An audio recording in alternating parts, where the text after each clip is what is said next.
Évangile selon saint Marc, texte de la Bible catholique Crampon dans son édition de 1923. Enregistrement par mission-web.com. Marc, chapitre 1.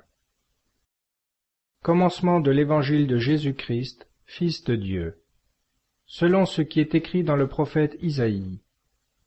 Voilà que j'envoie mon messager devant vous, pour vous frayer le chemin.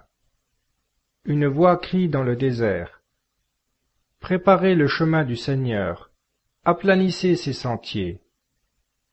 Jean parut, baptisant dans le désert, et prêchant le baptême de pénitence pour la rémission des péchés. Tout le pays de Judée et tous les habitants de Jérusalem venaient à lui, et, confessant leurs péchés, ils recevaient de lui le baptême dans le fleuve du Jourdain. Or, Jean était vêtu de poils de chameau. Il avait autour de ses reins une ceinture de cuir, et se nourrissait de sauterelles et de miel sauvage. Et il prêchait ainsi. Il vient après moi, celui qui est plus puissant que moi, et je ne suis pas digne de délier, en me baissant, les cordons de sa chaussure. Moi, je vous ai baptisé dans l'eau, mais lui vous baptisera dans le Saint-Esprit. Or, il arriva en ces jours-là que Jésus vint de Nazareth, ville de Galilée, et il fut baptisé par Jean dans le Jourdain. Et, comme il sortait de l'eau, il vit les cieux s'ouvrir et l'Esprit Saint descendre sur lui comme une colombe. Et du ciel une voix se fit entendre. « Tu es mon Fils bien-aimé, en toi j'ai mis mes complaisances. » Et aussitôt, l'Esprit poussa Jésus au désert, et il y demeura 40 jours, tenté par Satan. Il était parmi les bêtes sauvages, et les anges le servaient. Après que Jean eut été mis en prison, Jésus vint en Galilée, prêchant l'évangile du royaume de Dieu. Il disait, « Le temps est accompli, et le royaume de Dieu est proche. Repentez-vous et croyez à l'évangile. » Passant le long de la mer de Galilée, il vit Simon et André son frère qui jetaient leurs filets dans la mer, car ils étaient pêcheurs. Jésus leur dit, « Venez à ma suite, et je vous ferai devenir pêcheurs d'hommes. » Aussitôt, laissant leurs filets, ils le suivirent. Un peu plus loin, il vit Jacques, fils de Zébédée, et Jean son frère, qui étaient eux aussi dans une barque, réparant leurs filets. Il les appela aussitôt, et, laissant leur père Zébédée dans la barque avec les mercenaires, ils le suivirent. Ils se rendirent à Capharnaüm, et dès le premier sabbat, Jésus entrant dans la synagogue, se mit à enseigner. Et ils étaient frappés de sa doctrine, car il les enseignait comme ayant autorité, et non comme les scribes. Or il se trouva dans leur synagogue un homme possédé d'un esprit impur qui s'écria, « Qu'avons-nous à faire avec vous, Jésus de Nazareth? Vous êtes venu pour nous perdre. Je sais qui vous êtes, le Saint de Dieu. » Mais Jésus, lui parlant avec menace, « Tais-toi, dit-il, et sors de cet homme. » Et l'esprit impur, l'agitant violemment, sortit de lui en jetant un grand cri. Tous furent saisis d'étonnement, de sorte qu'ils se demandaient entre eux, « Qu'est-ce que ceci? Quelle est cette doctrine nouvelle? Car il commande en maître, même aux esprits impurs, et ils lui obéissent. » Et sa renommée se répandit aussitôt dans tout le pays qui avoisine la Galilée. En sortant de la synagogue, ils allèrent aussitôt dans la maison de Simon et d'André, avec Jacques et Jean. Or, la belle-mère de Simon était au lit, ayant la fièvre. Aussitôt ils parlèrent d'elle à Jésus. Il s'approcha et la fit lever, en la prenant par la main. Au même instant la fièvre la quitta, et elle se mit à les servir. Sur le soir, après le coucher du soleil, ils lui amenèrent tous les malades et les démoniaques, et toute la ville se pressait devant la porte. Il guérit beaucoup de malades affligés de diverses infirmités, et il chassa beaucoup de démons. Mais il ne leur permettait pas de parler, parce qu'ils le connaissaient. Le lendemain, s'étant levé longtemps avant le jour, il sortit, alla dans un lieu solitaire, et il y pria. Simon et ceux qui étaient avec lui se mirent à sa recherche, et l'ayant trouvé, ils lui dirent, « Tout le monde vous cherche. » Il leur répondit, « Allons ailleurs dans les bourgades voisines, afin que j'y prêche aussi, car c'est pour cela que je suis sorti. » Et il prêchait dans leur synagogue, parcourant la Galilée entière, et chassait les démons. Un lépreux vint à lui, et se jetant à ses genoux, il lui dit d'un ton suppliant, « Si vous voulez, vous pouvez me guérir. » Ému de compassion, Jésus étendit la main et le toucha en disant, « Je le veux, sois guéri. » Et dès qu'il eut parlé, la lèpre quitta cet homme, et il fut guéri. Aussitôt Jésus le renvoya, en lui disant d'un ton sévère, « Garde-toi d'en parler à personne, mais va te montrer au prêtre, et offre pour ta guérison ce que Moïse a ordonné pour l'attester au peuple. » Mais cet homme étant parti, se mit à raconter et à publier partout ce qui s'était passé, de sorte que Jésus ne pouvait plus entrer publiquement dans une ville. Il se tenait dehors, dans des lieux solitaires, et l'on venait à lui de tous côtés. Marc, chapitre 2. Quelque temps après, Jésus revint à Capharnaüm.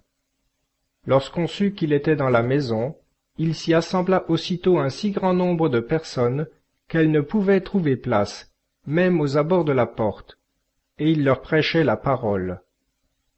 Alors on lui amena un paralytique porté par 4 hommes, et, comme ils ne pouvaient l'aborder à cause de la foule, ils découvrirent le toit à l'endroit où il était, et par l'ouverture ils descendirent le grabat où gisait le paralytique. Jésus, voyant leur foi, dit au paralytique, « Mon fils, tes péchés te sont remis. » Or il y avait là quelques scribes assis, qui pensaient dans leur cœur, « Comment cet homme parle-t-il ainsi? Il blasphème. Qui peut remettre les péchés, sinon Dieu seul? » Jésus, ayant aussitôt connu par son esprit qu'ils pensaient ainsi en eux-mêmes, leur dit, « Pourquoi avez-vous de telles pensées dans vos cœurs? Lequel est le plus facile de dire au paralytique, « Tes péchés te sont remis » ou de lui dire, « Lève-toi, prends ton grabat et marche. » Mais afin que vous sachiez que le Fils de l'homme a sur la terre le pouvoir de remettre les péchés, « Je te le commande, dit-il au paralytique, « lève-toi, prends ton grabat et va dans ta maison. » Et à l'instant celui-ci se leva, prit son grabat, et sortit en présence de tous, de sorte que tout le peuple était dans l'admiration et rendait gloire à Dieu en disant, « Jamais nous n'avons rien vu de semblable. » Jésus sortit de nouveau le long de la mer, et tout le peuple venait à lui, et il les enseignait. En passant, il vit Lévi, fils d'Alphée, assis au bureau de péage. Il lui dit, « Suis-moi. » Lévi se leva et le suivit. Il arriva que Jésus, étant à table dans la maison de cet homme, plusieurs publicains et gens de mauvaise vie se trouvaient à table avec lui et ses disciples, car ils étaient nombreux à le suivre. Les scribes et les pharisiens, le voyant manger avec des pécheurs et des publicains, disaient à ses disciples, « D'où vient que votre maître mange et boit avec des pécheurs et des publicains? » Entendant cela, Jésus leur dit, « Ce ne sont pas ceux qui se portent bien qui ont besoin de médecins, mais les malades. Je ne suis pas venu appeler les justes, mais les pécheurs. » Les disciples de Jean et les pharisiens avaient coutume de jeûner. Ils vinrent le trouver et lui dirent, « Pourquoi, tandis que les disciples de Jean et ceux des pharisiens pratiquent le jeûne, vos disciples ne jeûnent-ils pas? » Jésus leur répondit, « Les compagnons de l'époux peuvent-ils jeûner pendant que l'époux est avec eux? Aussi longtemps qu'ils ont avec eux l'époux, ils ne peuvent pas jeûner. Mais les jours viendront où l'époux leur sera enlevé, et alors ils jeûneront en ces jours-là. Personne ne coûte une pièce d'étoffe neuve à un vieux vêtement. Autrement la pièce neuve emporte un morceau du vieux, et la déchirure devient pire. Et personne ne met du vin nouveau dans des outres vieilles. Autrement, le vin fait rompre les outres, et le vin se répand, et les outres sont perdues. Mais le vin nouveau doit se mettre dans des outres neuves. Il arriva, un jour de sabbat, que Jésus traversait des champs de blé, et ses disciples, tout en s'avançant, se mirent à cueillir des épis. Les pharisiens lui dirent, « Voyez donc, pourquoi font-ils, le jour du sabbat, ce qui n'est pas permis ?» Il leur répondit, « N'avez-vous jamais lu ce que fit David lorsqu'il fut dans le besoin, ayant faim, lui et ceux qui l'accompagnaient? Comment il entra dans la maison de Dieu, au temps du grand prêtre Abiatar, et mangea les pains de proposition, qu'il n'est permis de manger qu'aux prêtres seuls, et en donna même à ceux qui étaient avec lui. Il leur dit encore, « Le sabbat a été fait pour l'homme, et non l'homme pour le sabbat. C'est pourquoi le Fils de l'homme est maître même du sabbat. » Marc, chapitre 3. Jésus étant entré une autre fois dans la synagogue, il s'y trouvait un homme qui avait la main desséchée. Et on l'observait pour voir s'il le guérirait le jour du sabbat, afin de pouvoir l'accuser. Jésus dit à l'homme qui avait la main desséchée, « Tiens-toi là, debout au milieu. » Puis il leur dit, « Est-il permis le jour du sabbat de faire du bien ou de faire du mal, de sauver la vie ou de l'ôter ?» Et ils se taisaient. Alors, les regardant avec indignation, et contristé de l'aveuglement de leur cœur, il dit à cet homme, « Étends ta main. » Il l'étendit, et sa main redevint saine. Les pharisiens, étant sortis, allèrent aussitôt s'entendre contre lui avec les Hérodiens, pour tâcher de le perdre. Jésus se retira vers la mer avec ses disciples, et une foule nombreuse le suivit de la Galilée, de la Judée, de Jérusalem, de l'Idumée et d'au-delà du Jourdain. Ceux des environs de Tyr et de Sidon, ayant appris les choses qu'il faisait, vinrent aussi à lui en grande foule. Et il dit à ses disciples de tenir toujours une barque à sa disposition, afin qu'il ne fût pas pressé par la foule. Car, comme il guérissait beaucoup de gens, tous ceux qui avaient quelque mal se jetaient sur lui pour le toucher. Les esprits impurs, en le voyant, se prosternaient devant lui et s'écriaient, « Vous êtes le Fils de Dieu. » Mais il leur défendait avec de grandes menaces de faire connaître qui il était.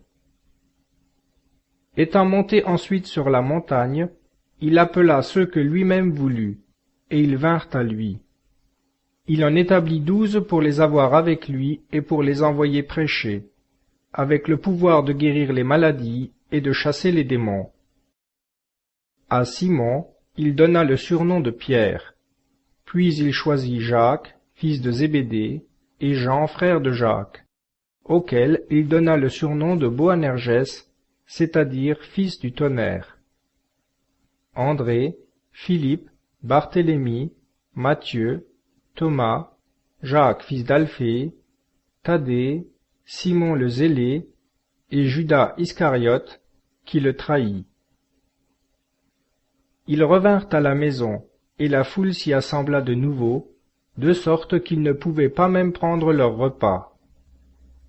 Ce que ses parents ayant appris, ils vinrent pour se saisir de lui, car ils disaient, « Il est hors de sens. » Mais les scribes, qui étaient venus de Jérusalem, disaient, « Il est possédé de Béelzéboub, et c'est par le prince des démons qu'il chasse les démons. » Jésus les appela et leur dit en parabole, « Comment Satan peut-il chasser Satan?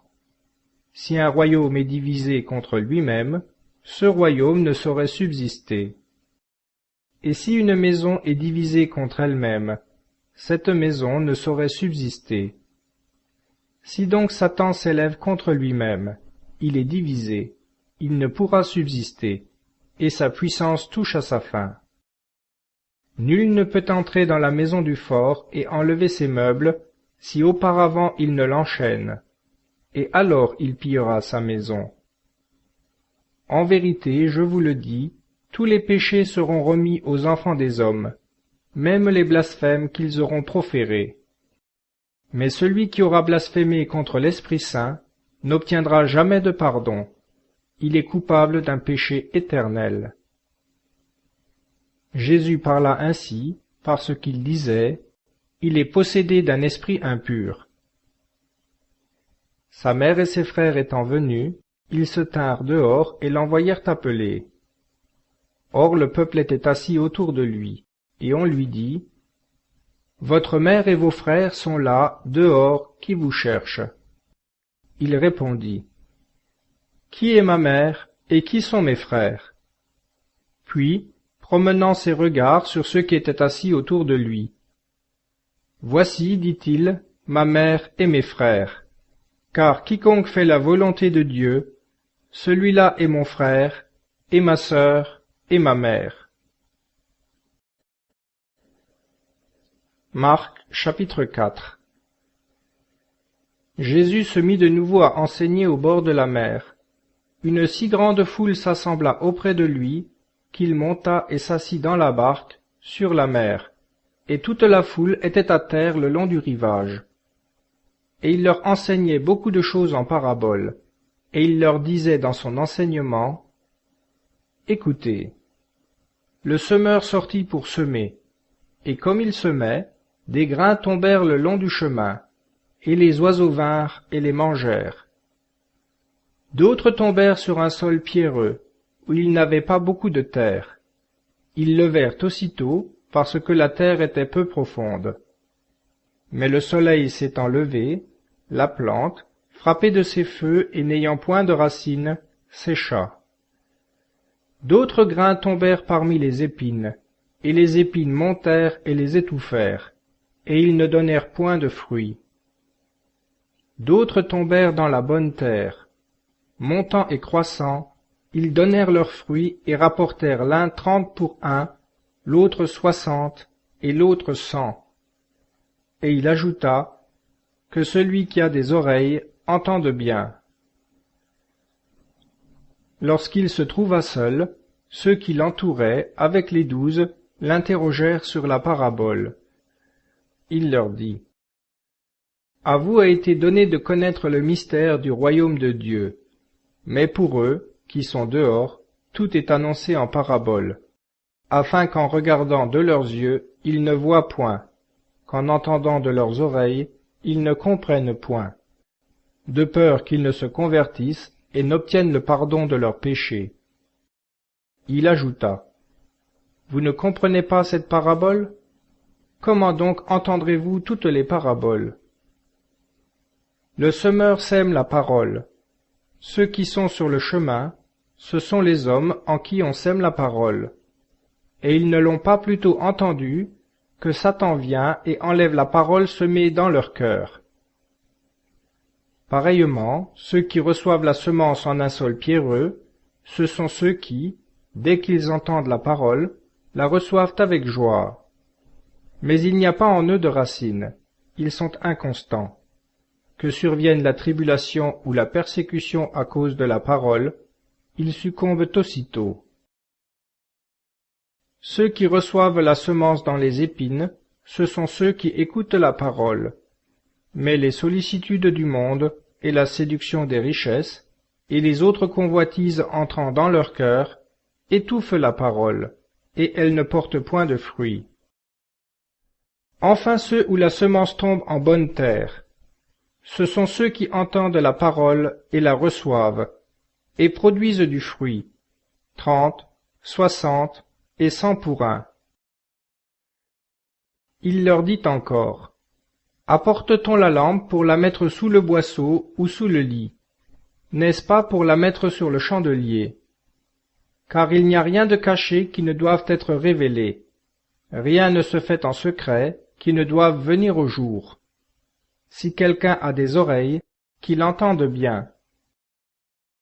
Et il ajouta, prenez garde à ce que vous entendez. Selon la mesure avec laquelle vous aurez mesuré, on vous mesurera, et on y ajoutera encore pour vous. Car on donnera à celui qui a déjà, et à celui qui n'a pas, même ce qu'il a lui sera ôté. Il dit encore, il en est du royaume de Dieu comme d'un homme qui jette en terre de la semence. Il dort et il se lève, la nuit et le jour, et la semence germe et croît, sans qu'il sache comment. Car la terre produit d'elle-même du fruit, d'abord de l'herbe, puis un épi, et l'épi ensuite s'emplit de froment. Et quand le fruit est mûr, aussitôt on y met la faucille, parce que c'est le temps de la moisson.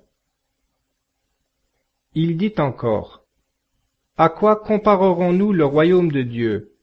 Ou par quelle parabole le représenterons-nous? Il est semblable à un grain de sénévé, qui, lorsqu'on le sème en terre, est la plus petite de toutes les semences qu'il y ait sur la terre. Et lorsqu'on l'a semé, il monte et devient plus grand que toutes les plantes potagères, et il étend si loin ses rameaux que les oiseaux du ciel peuvent s'abriter sous son ombre. Il les enseignait ainsi par diverses paraboles, selon qu'ils étaient capables de l'entendre. Il ne leur parlait point sans paraboles, mais, en particulier, il expliquait tout à ses disciples. Ce jour-là, sur le soir, il leur dit, « Passons à l'autre bord. » Ayant renvoyé la foule, ils prirent avec eux Jésus, tel qu'il était, dans la barque, et d'autres petites barques l'accompagnaient. Alors il s'éleva un tourbillon de vent impétueux qui poussait les flots contre la barque, de sorte que déjà elle s'emplissait d'eau. Lui cependant était à la poupe, dormant sur le coussin. Ils le réveillèrent et lui dirent, « Maître, n'avez-vous point de souci que nous périssions ?» Jésus, étant réveillé, tensa le vent, et dit à la mer, « Tais-toi, calme-toi. » Et le vent s'apaisa, et il se fit un grand calme. Et il leur dit, « Pourquoi êtes-vous effrayés? N'avez-vous pas encore la foi? » Et ils furent saisis d'une grande crainte, et ils se disaient l'un à l'autre, « Qui donc est celui-ci, que le vent et la mer lui obéissent? » Marc chapitre 5. Ayant passé la mer, ils arrivèrent au pays des Géraséniens. Et comme Jésus sortait de la barque, tout à coup vint à lui, du milieu des sépulcres, un homme possédé d'un esprit impur. Il avait sa demeure dans les sépulcres, et nul ne pouvait plus le tenir attaché, même avec une chaîne. Car on l'avait souvent chargé de liens aux pieds et de chaînes, et il avait brisé les chaînes et rompu ses liens, de sorte que personne ne pouvait en être maître. Sans cesse, le jour et la nuit, il errait au milieu des sépulcres et sur les montagnes, criant et se meurtrissant avec des pierres. Ayant aperçu Jésus de loin, il accourut, se prosterna devant lui, et, ayant poussé un cri, il dit d'une voix forte, « Qu'avez-vous à faire avec moi, Jésus, Fils du Dieu Très-Haut?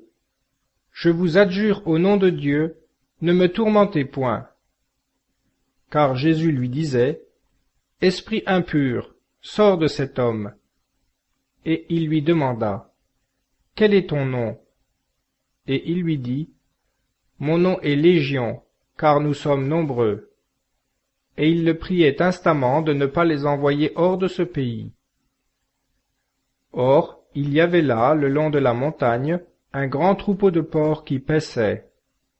Et les démons suppliaient Jésus, disant, « Envoyez-nous dans ces pourceaux, afin que nous y entrions. » Il le leur permit aussitôt, et les esprits impurs, sortant du possédé, entrèrent dans les pourceaux, et le troupeau, qui était d'environ 2000, se précipita des pentes escarpées dans la mer et s'y noya.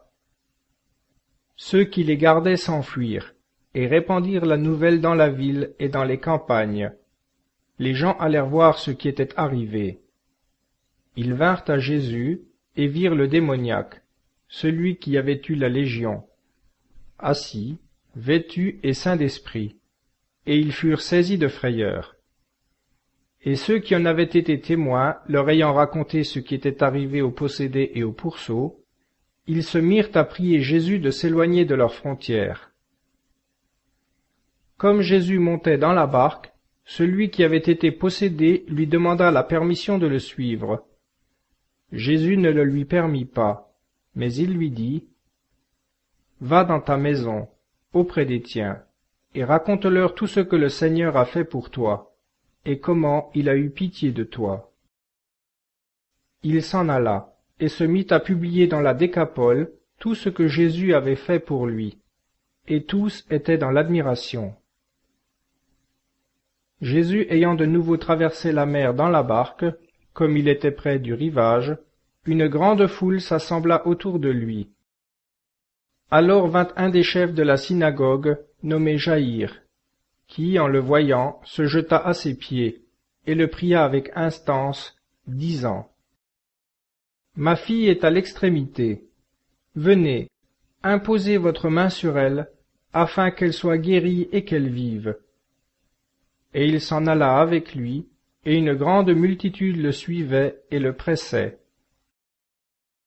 Or, il y avait une femme affligée d'un flux de sang depuis 12 années. Elle avait beaucoup souffert de plusieurs médecins, et dépensé tout son bien. Et loin d'avoir éprouvé quelque soulagement, elle avait vu son mal empirer.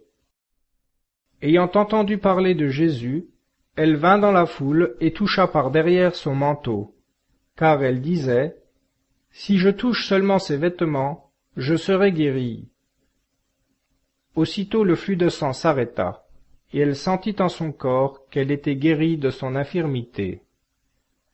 Au même moment, Jésus connut en lui-même qu'une vertu était sortie de lui, et, se retournant au milieu de la foule, il dit, « Qui a touché mes vêtements ?» Ses disciples lui dirent, « Vous voyez la foule qui vous presse de tous côtés, et vous demandez, « Qui m'a touché ?» Et il regardait autour de lui pour voir celle qui l'avait touché. Cette femme, tremblante de crainte, sachant ce qui s'était passé en elle, vint se jeter à ses pieds et lui dit toute la vérité. Jésus lui dit, « Ma fille, ta foi t'a sauvée. Va en paix et sois guérie de ton infirmité. » Il parlait encore, lorsqu'on vint de la maison du chef de synagogue lui dire, « Ta fille est morte, pourquoi fatiguer davantage le maître ?» Mais Jésus, entendant la parole qui venait d'être proférée, dit au chef de synagogue, « Ne crains rien, crois seulement. » Et il ne permit à personne de l'accompagner, si ce n'est à Pierre, à Jacques et à Jean, frères de Jacques. On arrive à la maison du chef de synagogue, et là, il voit une troupe confuse de gens qui pleurent et poussent de grands cris.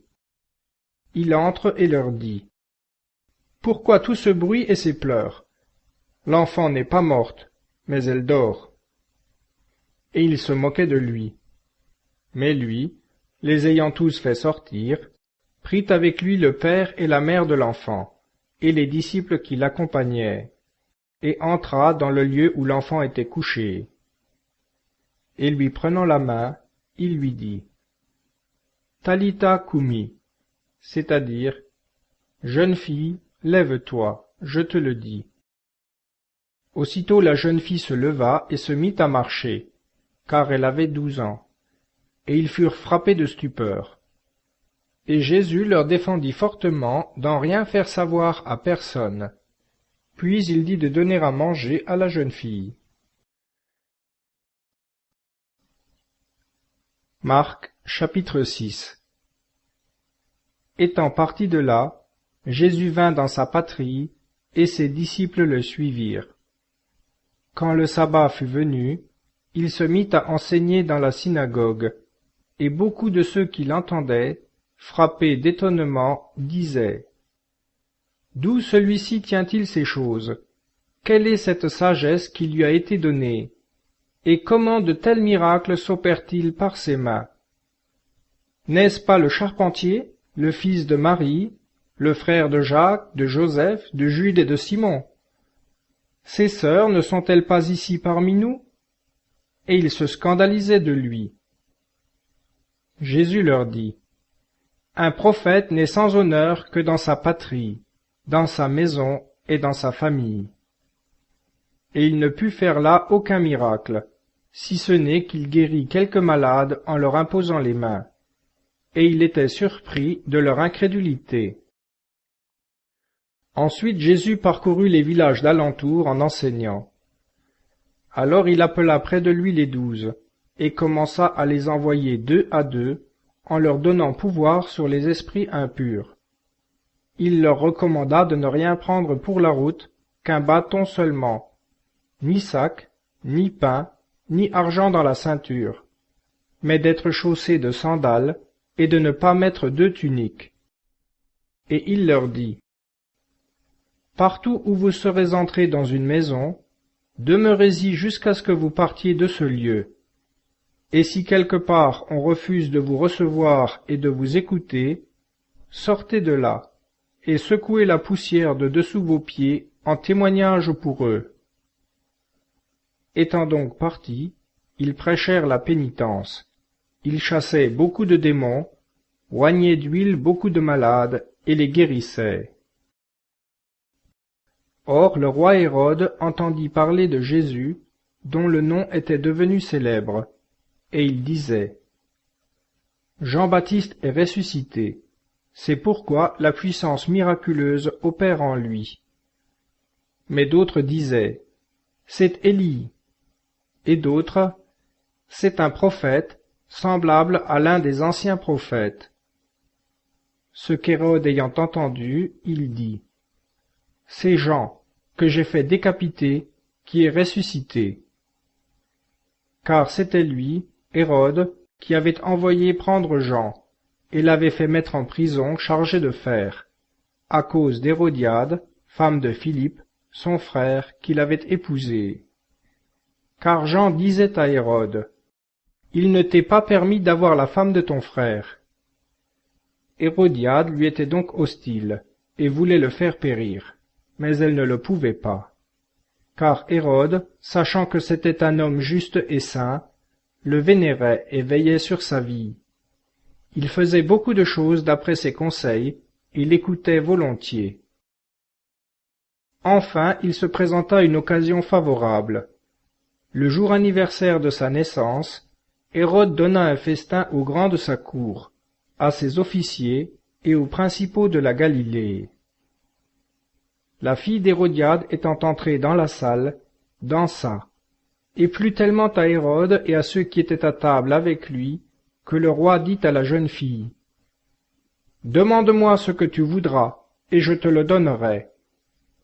Et il ajouta avec serment: Quoi que ce soit que tu me demandes, je te le donnerai, jusqu'à la moitié de mon royaume. Elle sortit et dit à sa mère: Que demanderai-je? Sa mère lui répondit: La tête de Jean-Baptiste. Revenant aussitôt avec empressement auprès du roi, la jeune fille lui fit cette demande: Je veux que tu me donnes, à l'instant, sur un plat, la tête de Jean-Baptiste. Le roi fut contristé. Néanmoins, à cause de son serment et de ses convives, il ne voulut point l'affliger d'un refus. Il envoya aussitôt un de ses gardes avec l'ordre d'apporter la tête de Jean sur un plat. Le garde alla décapiter Jean dans la prison, et apporta sa tête sur un plat. Il la donna à la jeune fille, et la jeune fille la donna à sa mère. Les disciples de Jean l'ayant appris, vinrent prendre son corps et le mirent dans un sépulcre. De retour près de Jésus, les apôtres lui rendirent compte de tout ce qu'ils avaient fait et de tout ce qu'ils avaient enseigné. Il leur dit: Venez, vous autres, à l'écart, dans un lieu désert, et prenez un peu de repos. Car il y avait tant de personnes qui allaient et venaient, que les apôtres n'avaient pas même le temps de manger. Ils s'embarquèrent donc et se retirèrent à l'écart dans un lieu solitaire. On les vit partir, et beaucoup de gens ayant deviné où ils allaient, de toutes les villes, on accourut par terre en ce lieu, et on y arriva avant eux. Lorsque Jésus débarqua, il vit une grande multitude, et il en eut compassion, parce qu'ils étaient comme des brebis sans pasteur, et il se mit à leur enseigner beaucoup de choses. Comme l'heure était déjà avancée, ses disciples vinrent lui dire: Ce lieu est désert, et déjà l'heure est avancée. Renvoyez-les, afin qu'ils aillent dans les fermes et les villages des environs pour s'acheter de quoi manger. Il leur répondit: Donnez-leur vous-même à manger. Et ils lui dirent: Irons-nous donc acheter pour 200 deniers de pain, afin de leur donner à manger? Il leur demanda: Combien avez-vous de pain? Allez et voyez. S'en étant instruits, ils lui dirent: 5 pains et 2 poissons. Alors il leur commanda de les faire tous asseoir, par compagnie, sur l'herbe verte. Et ils s'assirent par groupes de 100 et de 50. Jésus prit les 5 pains et les 2 poissons, et, levant les yeux au ciel, il prononça la bénédiction. Puis il rompit les pains et les donna à ses disciples, pour qu'ils les distribuassent au peuple. Il partagea aussi les 2 poissons entre tous. Tous mangèrent et furent rassasiés, et l'on emporta 12 corbeilles pleines de morceaux de pain et de ce qui restait des poissons. Or ceux qui avaient mangé étaient au nombre de 5000 hommes. Aussitôt après, Jésus obligea ses disciples de monter dans la barque, et de passer avant lui de l'autre côté du lac, vers Bethsaïde, pendant que lui-même renverrait le peuple. Et après qu'il en eut pris congé, il alla sur la montagne pour prier. Le soir étant venu, la barque était au milieu de la mer, et Jésus était seul à terre.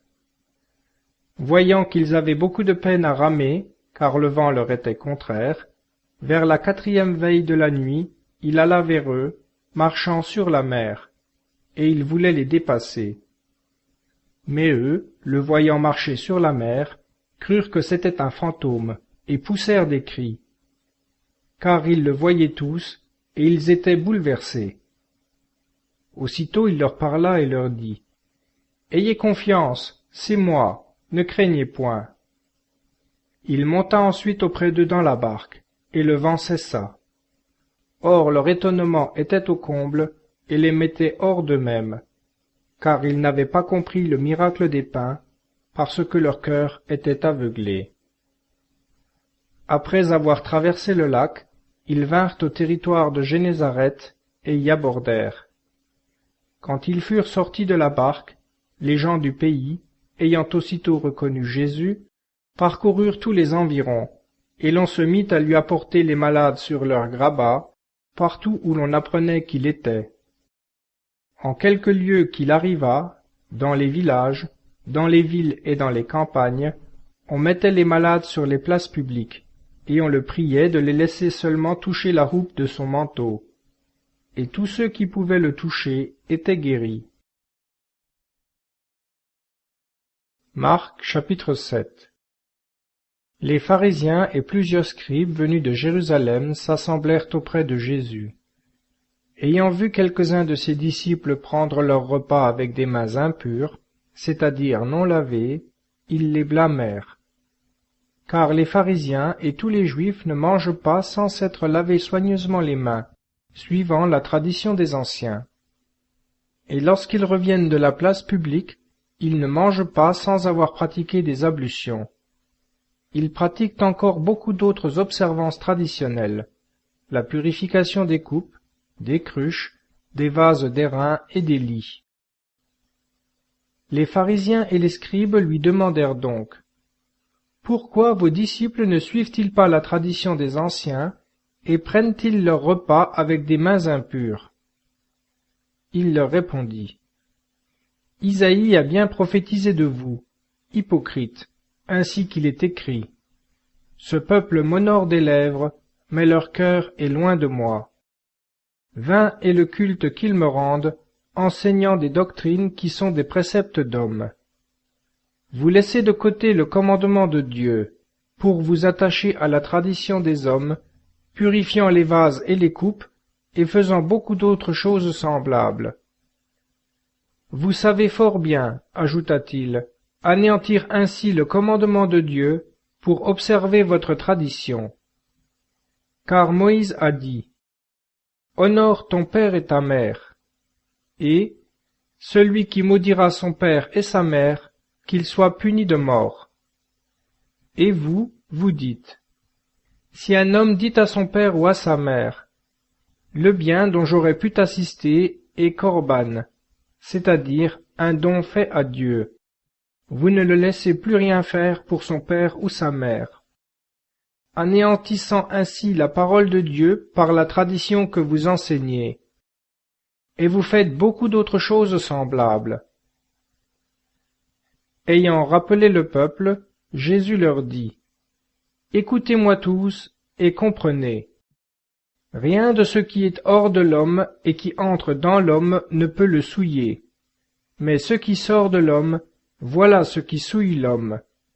Que celui qui a des oreilles entende bien. Lorsqu'il fut entré dans une maison, loin de la foule, ses disciples l'interrogèrent sur cette parabole. Il leur dit: Vous aussi, avez-vous si peu d'intelligence? Ne comprenez-vous pas que tout ce qui du dehors entre dans l'homme ne peut le souiller, parce que cela n'entre pas dans son cœur, mais va au ventre, et est rejeté au lieu secret, ce qui purifie tous les aliments. Mais, ajouta-t-il, ce qui sort de l'homme, voilà ce qui souille l'homme.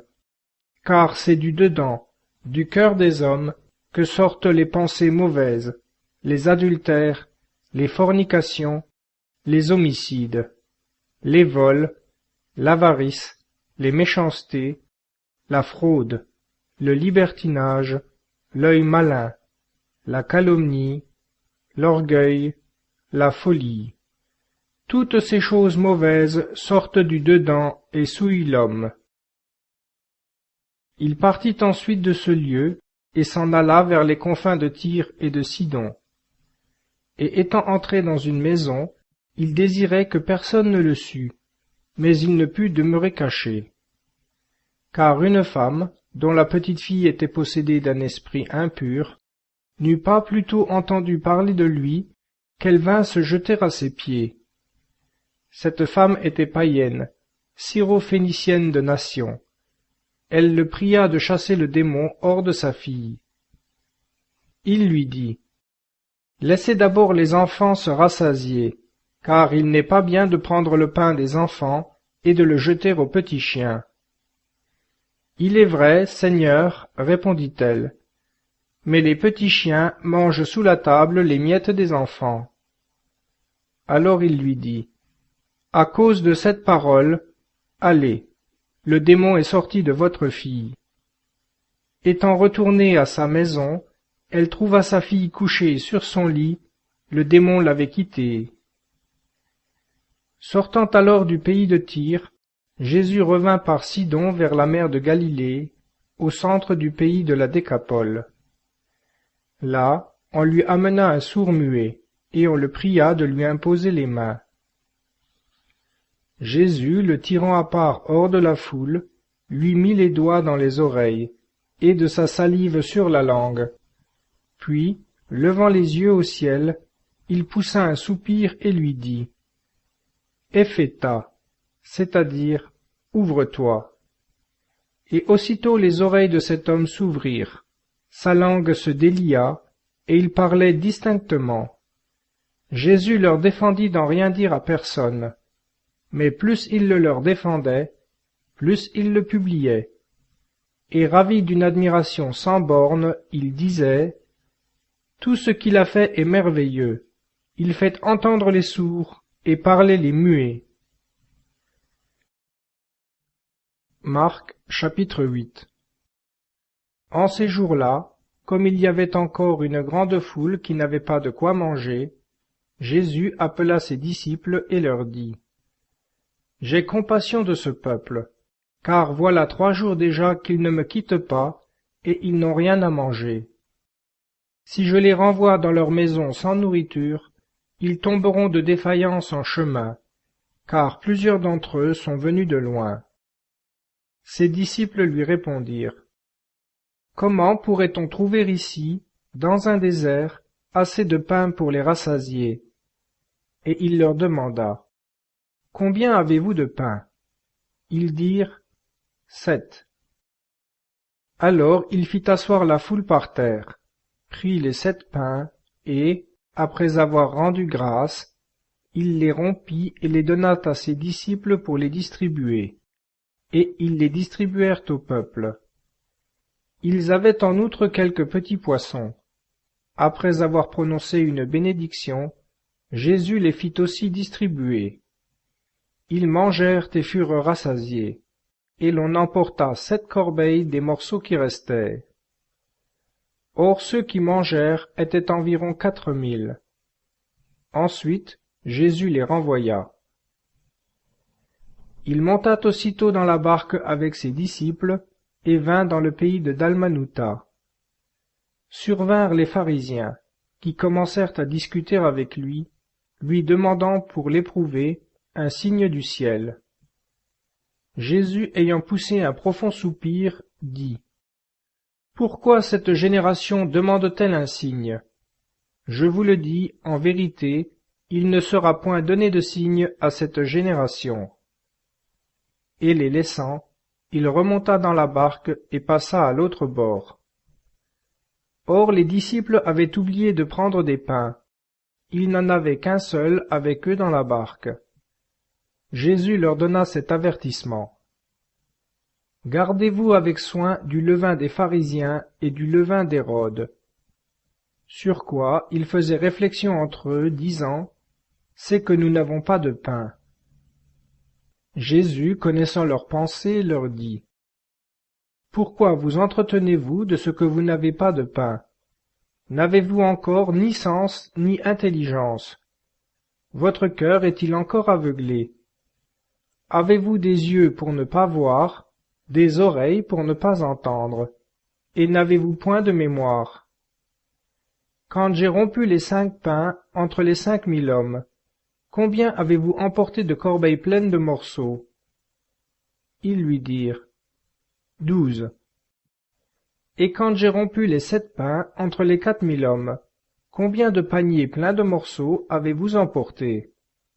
Ils lui dirent : 7. Il leur dit : Comment ne comprenez-vous pas encore ? Ils arrivèrent à Bethsaïde, et on lui amena un aveugle qu'on le pria de toucher. Prenant la main de l'aveugle, Jésus le conduisit hors du bourg, lui mit de sa salive sur les yeux et, lui ayant imposé les mains, lui demanda s'il voyait quelque chose. L'aveugle leva les yeux et dit : Je vois les hommes qui marchent, semblables à des arbres. Jésus lui mit de nouveau les mains sur les yeux, et le fit regarder. Alors il fut si bien guéri qu'il voyait distinctement toutes choses. Alors Jésus le renvoya dans sa maison, en lui disant : Va dans ta maison, sans entrer dans le bourg, ni parler de ceci à personne du bourg. De là, Jésus se rendit avec ses disciples dans les villages qui entourent Césarée de Philippe, et sur le chemin, il leur fit cette question : Qui dit-on que je suis ? Ils lui répondirent : Jean-Baptiste. D'autres : Élie. D'autres : un des prophètes. Mais vous, leur demanda-t-il, qui dites-vous que je suis ? Pierre, prenant la parole, lui dit : Vous êtes le Christ. Et il leur défendit sévèrement de dire cela de lui à personne. Alors il commença à leur enseigner qu'il fallait que le Fils de l'homme souffrit beaucoup, qu'il fût rejeté par les anciens, par les princes des prêtres et les scribes, qu'il fût mis à mort, et qu'il ressuscitât 3 jours après. Et il leur dit ces choses ouvertement. Pierre, le prenant à part, se mit à le reprendre. Mais Jésus, s'étant retourné et ayant regardé ses disciples, réprimanda Pierre en disant « Arrière, Satan, car tes sentiments ne sont pas ceux de Dieu, mais ceux des hommes. » Puis, ayant appelé le peuple avec ses disciples, il leur dit « Si quelqu'un veut marcher à ma suite, qu'il se renonce à lui-même, qu'il prenne sa croix et me suive. Car celui qui veut sauver sa vie la perdra, et celui qui perdra sa vie à cause de moi et de l'Évangile la sauvera. Que servira-t-il à l'homme de gagner le monde entier s'il perd son âme? Car que donnera l'homme en échange de son âme?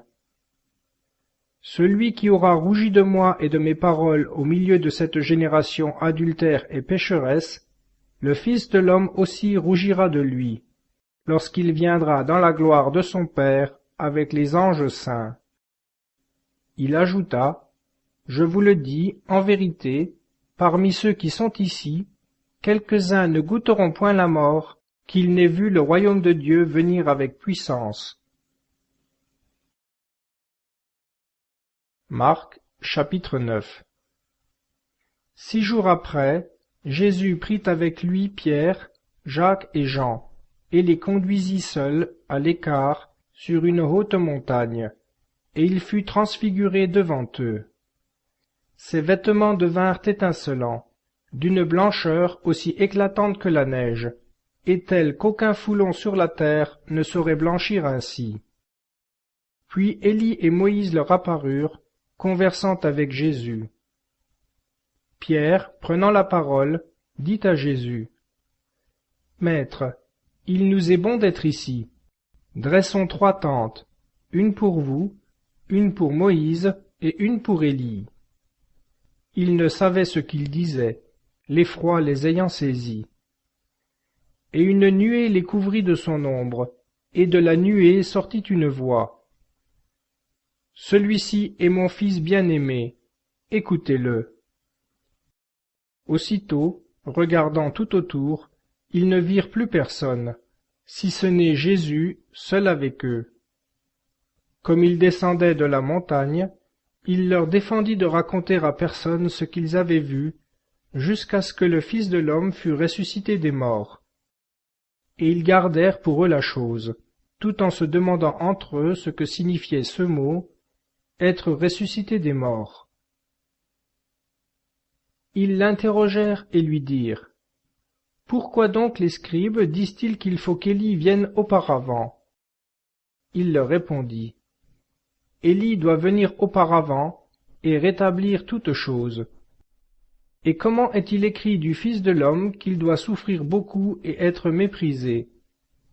Mais, je vous le dis, Élie est déjà venu, et ils l'ont traité comme ils ont voulu, selon qu'il est écrit de lui. » Étant retourné vers ses disciples, il vit une grande foule autour d'eux, et des scribes qui discutaient avec eux.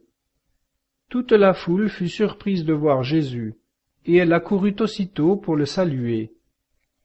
Il leur demanda, « Sur quoi discutez-vous avec eux ?» Un homme de la foule lui répondit, « Maître, je vous ai amené mon fils qui est possédé d'un esprit muet. Partout où l'esprit s'empare de lui, il le jette contre terre, et l'enfant écume, et grince des dents, et il se dessèche. J'ai prié vos disciples de le chasser, et ils ne l'ont pu. » « Ô race incrédule, leur dit Jésus, jusques à quand serai-je avec vous? Jusques à quand vous supporterai-je? Amenez-le-moi. On le lui amena. À sa vue, l'esprit agita soudain l'enfant avec violence. Il tomba par terre et se roulait en écumant. Jésus demanda au père de l'enfant, Combien y a-t-il de temps que cela lui arrive? Depuis son enfance, répondit-il. Souvent l'esprit l'a jeté dans le feu et dans l'eau pour le faire périr. Si vous pouvez quelque chose, ayez pitié de nous et secourez-nous. Jésus lui dit, si vous pouvez croire, tout est possible à celui qui croit. Aussitôt le père de l'enfant s'écria, disant avec larmes, je crois, Seigneur, venez au secours de mon incrédulité. Jésus, voyant le peuple accourir en foule, menaça l'esprit impur en disant, esprit sourd et muet, je te le commande, sors de cet enfant et ne rentre plus en lui. Alors, ayant poussé un grand cri, et l'ayant agité avec violence, il sortit, et l'enfant devint comme un cadavre, au point que plusieurs disaient, il est mort. Mais Jésus, l'ayant pris par la main, le fit lever, et il se tint debout. Lorsqu'il fut entré dans la maison, ses disciples lui demandèrent en particulier, « Pourquoi n'avons-nous pu chasser cet esprit ?» Il leur dit, « Ce genre de démon ne peut être chassé que par la prière et le jeûne. » Étant partis de là, ils cheminèrent à travers la Galilée, et Jésus ne voulait pas qu'on le sût, car il enseignait ses disciples et leur disait, « Le Fils de l'homme sera livré entre les mains des hommes, et ils le feront mourir, et le troisième jour après sa mort, il ressuscitera. » Mais ils ne comprenaient point cette parole, et ils craignaient de l'interroger. Ils arrivèrent à Capharnaüm. Lorsqu'il fut dans la maison, Jésus leur demanda, « De quoi parliez-vous en chemin ?» Mais ils gardèrent le silence, car en chemin ils avaient discuté entre eux qui était le plus grand. Alors il s'assit, appela les 12 et leur dit, « Si quelqu'un veut être le premier, il sera le dernier de tous, et le serviteur de tous. » Puis, prenant un petit enfant, il le mit au milieu d'eux, et après l'avoir embrassé, il leur dit, « Quiconque reçoit en mon nom un de ces petits enfants, me reçoit, et quiconque me reçoit, ce n'est pas moi qu'il reçoit, mais celui qui m'a envoyé. » Jean, prenant la parole, lui dit, « Maître, nous avons vu un homme qui ne va pas avec nous chasser les démons en votre nom, et nous l'en avons empêché. » « Ne l'en empêchez pas, dit Jésus, car personne ne peut faire de miracle en mon nom, et aussitôt après parler mal de moi.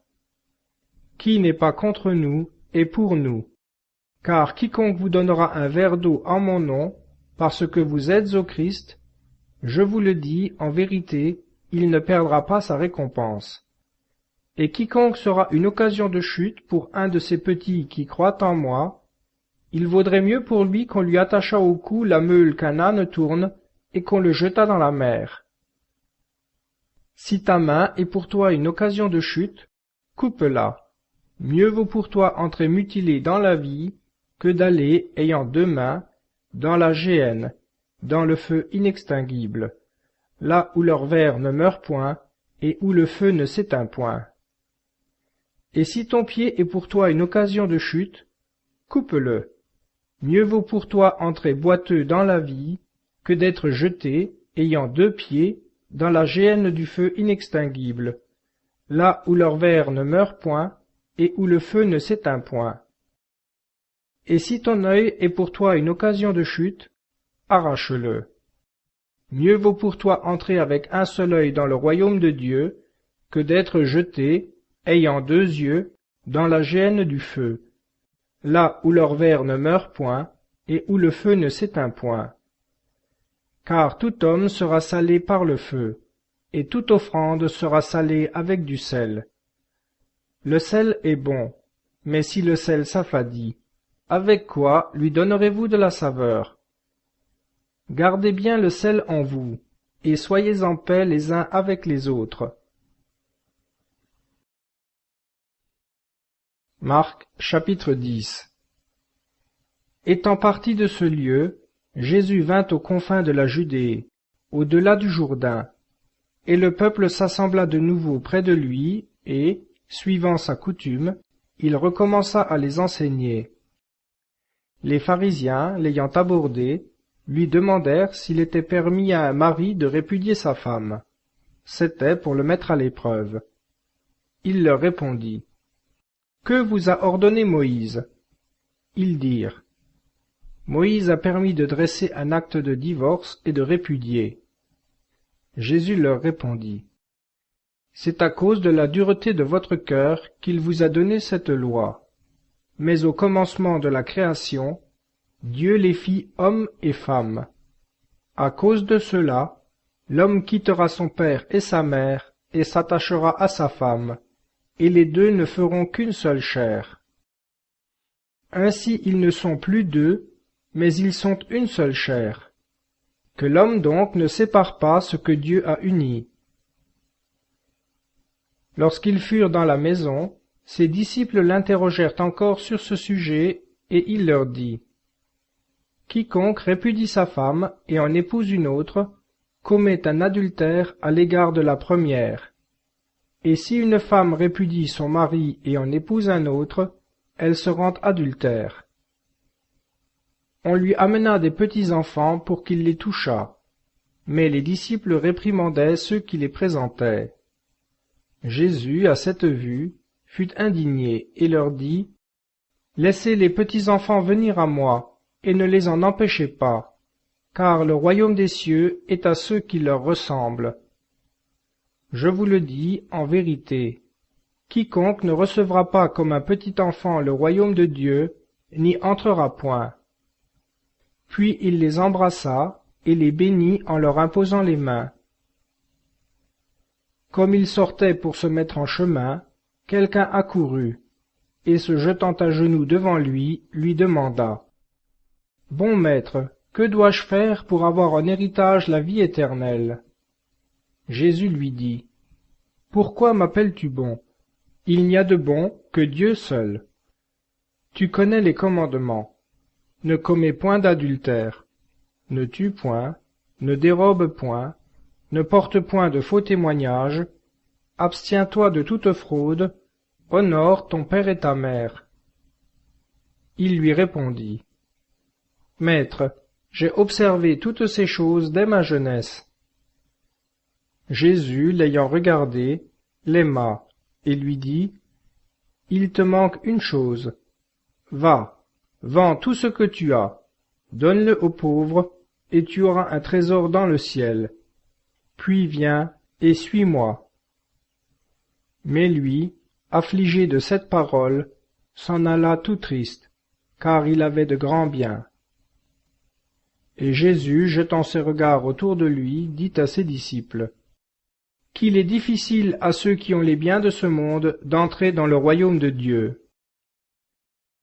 Comme les disciples étaient étonnés de ces paroles, Jésus reprit, Mes petits enfants, qu'il est difficile à ceux qui se confient dans les richesses d'entrer dans le royaume de Dieu. Il est plus aisé à un chameau de passer par le trou d'une aiguille qu'à un riche d'entrer dans le royaume de Dieu. Et ils étaient encore plus étonnés, et ils se disaient les uns aux autres, Qui peut donc être sauvé? Jésus les regarda et dit, Aux hommes cela est impossible, mais non à Dieu, car tout est possible à Dieu. Alors Pierre, prenant la parole, Voici, lui dit-il, que nous avons tout quitté pour vous suivre. Jésus répondit, Je vous le dis en vérité, nul ne quittera sa maison, ou ses frères, ou ses sœurs, ou son père, ou sa mère, ou ses enfants, ou ses champs, à cause de moi et à cause de l'Évangile, qu'il ne reçoive maintenant, en ce temps présent, 100 fois autant, maison, frères, sœurs, mères, enfants et champs, au milieu même des persécutions, et dans le siècle à venir, la vie éternelle. Et plusieurs des derniers seront les premiers, et des premiers les derniers. Or, ils étaient en chemin pour monter à Jérusalem, et Jésus marchait devant eux. Ils s'en étonnaient et ils le suivaient avec crainte. Jésus, de nouveau, prenant à part les 12, se mit à leur dire ce qui devait lui arriver. « Voici que nous montons à Jérusalem, et le Fils de l'homme sera livré aux princes des prêtres et aux scribes. Ils le condamneront à mort et le livreront aux gentils. On l'insultera, on crachera sur lui, on le flagellera et on le fera mourir. Et, 3 jours après, il ressuscitera. » Jacques et Jean, fils de Zébédée, s'approchèrent de lui, disant : « Maître, nous désirons bien que vous fassiez pour nous ce que nous vous demanderons. »« Que voulez-vous, leur dit-il, que je fasse pour vous ?» Ils dirent : « Accordez-nous d'être assis, l'un à votre droite, l'autre à votre gauche, dans votre gloire. » Jésus leur dit : « Vous ne savez ce que vous demandez. Pouvez-vous boire le calice que je vais boire, ou être baptisés du baptême dont je vais être baptisé ? » Ils répondirent : « Nous le pouvons. » Et Jésus leur dit : « Le calice que je vais boire, vous le boirez en effet, et vous serez baptisés du baptême dont je vais être baptisé. Mais d'être assis à ma droite ou à ma gauche, ce n'est pas à moi de l'accorder, si ce n'est à ceux à qui cela a été préparé. » Ayant entendu cela, les 10 autres s'indignèrent contre Jacques et Jean. Jésus les appela et leur dit : « Vous savez que ceux qui sont reconnus comme les chefs des nations leur commandent en maître, et que les grands exercent sur elles l'empire. Il n'en doit pas être ainsi parmi vous. Mais quiconque veut être grand parmi vous se fera votre serviteur, et quiconque veut être le premier parmi vous se fera l'esclave de tous. Car le Fils de l'homme est venu, non pour être servi, mais pour servir, et donner sa vie pour la rançon de la multitude. » Ils arrivèrent à Jéricho. Comme Jésus sortait de cette ville avec ses disciples, et une assez grande foule, le fils de Timée, Bartimée l'aveugle, était assis sur le bord du chemin, demandant l'aumône. Ayant entendu dire que c'était Jésus de Nazareth, il se mit à crier : « Jésus, fils de David, ayez pitié de moi. » Et plusieurs le gourmandaient pour le faire taire. Mais lui criait beaucoup plus fort : « Fils de David, ayez pitié de moi. » Alors Jésus s'arrêta et dit : « Appelez-le. » Et ils l'appelèrent en lui disant : « Aie confiance, lève-toi, il t'appelle. » Celui-ci, jetant son manteau, se leva d'un bond et vint vers Jésus. Jésus lui dit : « Que veux-tu que je te fasse ? » L'aveugle répondit : « Rabboni, que je voie. » Jésus lui dit : « Va, ta foi t'a sauvé. » Et aussitôt il vit, et il le suivait dans le chemin. Marc chapitre 11. Comme ils approchaient de Jérusalem, aux environs de Bethphagée et Béthanie, vers la montagne des Oliviers, Jésus envoya 2 de ses disciples en leur disant : « Allez au village qui est devant vous. Dès que vous y serez entrés, vous trouverez un âneau attaché, sur lequel nul homme ne s'est encore assis. Détachez-le et amenez-le-moi. Et si quelqu'un vous dit : Que faites-vous ? Répondez : Le Seigneur en a besoin, et aussitôt il va le renvoyer ici. S'en étant allés, les disciples trouvèrent un ânon attaché à une porte, en dehors, au tournant du chemin, et ils le détachèrent. Quelques-uns de ceux qui étaient là leur dirent : Que faites-vous de détacher cet ânon ? Ils répondirent comme Jésus le leur avait commandé, et on les laissa faire. Et ils amenèrent l'ânon à Jésus, et ils mirent dessus leur manteau, et Jésus s'y assit. Un grand nombre étendirent leurs manteaux le long de la route. D'autres, ayant coupé des branches d'arbres, en jonchèrent le chemin. Et ceux qui marchaient devant, et ceux qui suivaient criaient : Hosanna, béni soit celui qui vient au nom du Seigneur. Béni soit le règne de David notre Père qui va commencer. Hosanna au plus haut des cieux. Et il entra à Jérusalem dans le temple, et ayant observé toutes choses, comme déjà l'heure était avancée, il s'en alla à Béthanie avec les 12. Le lendemain, après qu'ils furent sortis de Béthanie, il eut faim. Apercevant de loin un figuier couvert de feuilles, il s'avança pour voir s'il n'y trouverait pas quelque fruit. Et s'en étant approché, il n'y trouva que des feuilles, car ce n'était pas la saison des figues. Alors il dit au figuier, « Qu'à jamais personne ne mange plus de ton fruit. » Ce que ses disciples entendirent. Ils arrivèrent à Jérusalem. Jésus, étant entré dans le temple, se mit à chasser ceux qui vendaient et achetaient dans le temple, et il renversa les tables des changeurs, et les sièges de ceux qui vendaient des colombes, et il ne souffrait pas que personne transportât aucun objet à travers le temple. Et il enseignait en disant, « N'est-il pas écrit, ma maison sera appelée une maison de prière pour toutes les nations.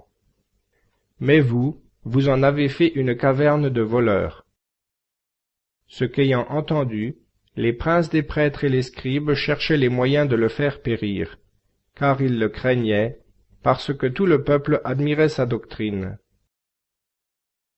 Le soir étant venu, Jésus sortit de la ville. Or, en repassant de grand matin, les disciples virent le figuier desséché jusqu'à la racine. Et Pierre, se ressouvenant, dit à Jésus, « Maître, voilà que le figuier que vous avez maudit a séché. » Jésus leur répondit, « Ayez foi en Dieu.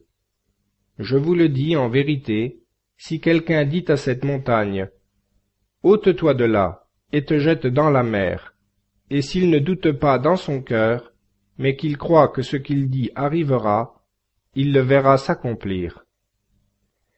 C'est pourquoi, je vous le dis, tout ce que vous demanderez dans la prière, croyez que vous l'obtiendrez, et vous le verrez s'accomplir. Lorsque vous êtes debout pour faire votre prière, si vous avez quelque chose contre quelqu'un, pardonnez, afin que votre Père qui est dans les cieux vous pardonne aussi vos offenses. Si vous ne pardonnez pas, votre Père qui est dans les cieux ne vous pardonnera pas non plus vos offenses. Ils arrivèrent de nouveau à Jérusalem. Pendant que Jésus se promenait dans le temple, les princes des prêtres, les scribes et les anciens s'approchèrent de lui et lui dirent, « Par quel pouvoir faites-vous ces choses? Qui vous a donné pouvoir de les faire? » Jésus leur dit, « Je vous ferai, moi aussi, une question. Répondez-moi, et je vous dirai par quel pouvoir je fais ces choses. Le baptême de Jean, était-il du ciel ou des hommes? Répondez-moi. » Mais ils faisaient en eux-mêmes cette réflexion. Si nous répondons « du ciel », il dira « Pourquoi donc n'avez-vous pas cru en lui ?» Si nous répondons « des hommes », il craignait le peuple, car tous tenaient Jean pour un véritable prophète. Ils répondirent donc à Jésus, « Nous ne savons. » Et moi, dit Jésus, je ne vous dirai pas non plus par quelle autorité je fais ces choses. Marc chapitre 12. Jésus se mit donc à leur parler en parabole. Un homme planta une vigne, il l'entoura d'une haie, y creusa un pressoir et y bâtit une tour.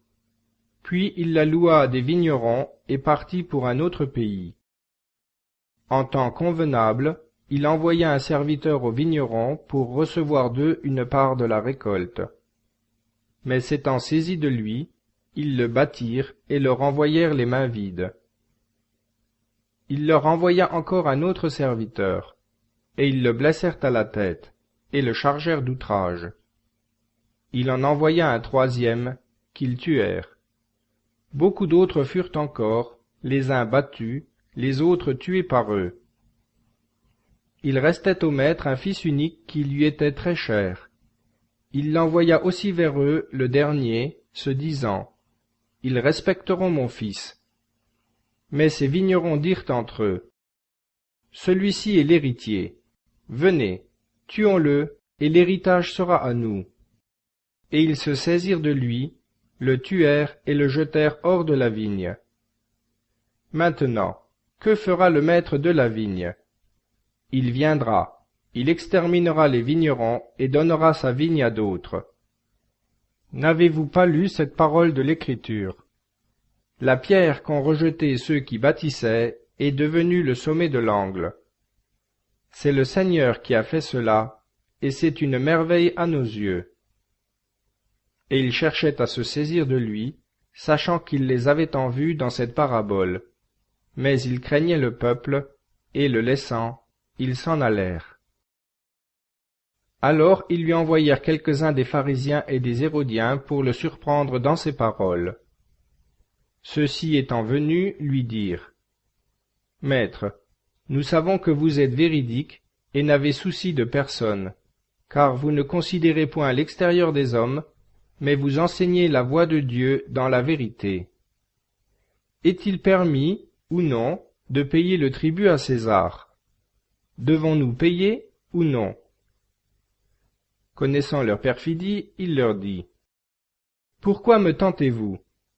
Apportez-moi un denier que je le voie. » Ils le lui apportèrent. Et il leur dit, « De qui sont cette image et cette inscription? » « De César, lui dirent-ils. Alors Jésus leur répondit, « Rendez donc à César ce qui est à César, et à Dieu ce qui est à Dieu. » Et il les frappa d'étonnement. Des Sadducéens, qui nient la résurrection, l'abordèrent ensuite et lui firent cette question. « Maître, Moïse nous a prescrit que, si un frère meurt, laissant une femme sans enfant, son frère doit prendre sa femme et susciter des enfants à son frère. Or il y avait 7 frères. Le premier prit une femme, et mourut sans laisser d'enfant. Le second la prit ensuite, et mourut aussi sans laisser d'enfant. Il en arriva de même au troisième, et chacun des 7 la prit, et ne laissa pas d'enfant. Après eux tous, mourut aussi la femme. Eh bien, dans la résurrection, lorsqu'ils seront ressuscités, duquel d'entre eux sera-t-elle la femme? Car les 7 l'ont eue pour femme. » Jésus leur répondit, « N'êtes-vous pas dans l'erreur, parce que vous ne comprenez ni les Écritures, ni la puissance de Dieu? Car, une fois ressuscités des morts, les hommes ne prennent point de femmes, ni les femmes de mari, mais ils sont comme les anges dans le ciel. Et touchant la résurrection des morts, n'avez-vous pas lu dans le livre de Moïse, au passage du buisson, ce que Dieu lui dit? Je suis le Dieu d'Abraham, le Dieu d'Isaac et le Dieu de Jacob. Il n'est pas le Dieu des morts, mais des vivants. Vous êtes donc grandement dans l'erreur. » Un des scribes, qui avait entendu cette discussion, voyant que Jésus leur avait bien répondu, s'approcha et lui demanda, « Quel est le premier de tous les commandements? » Jésus lui répondit, « Le premier de tous est celui-ci. Écoute Israël, le Seigneur notre Dieu est le seul Seigneur. Tu aimeras donc le Seigneur ton Dieu de tout ton cœur, de toute ton âme, de tout ton esprit et de toute ta force. C'est là le premier commandement. Le second lui est semblable. Tu aimeras ton prochain comme toi-même.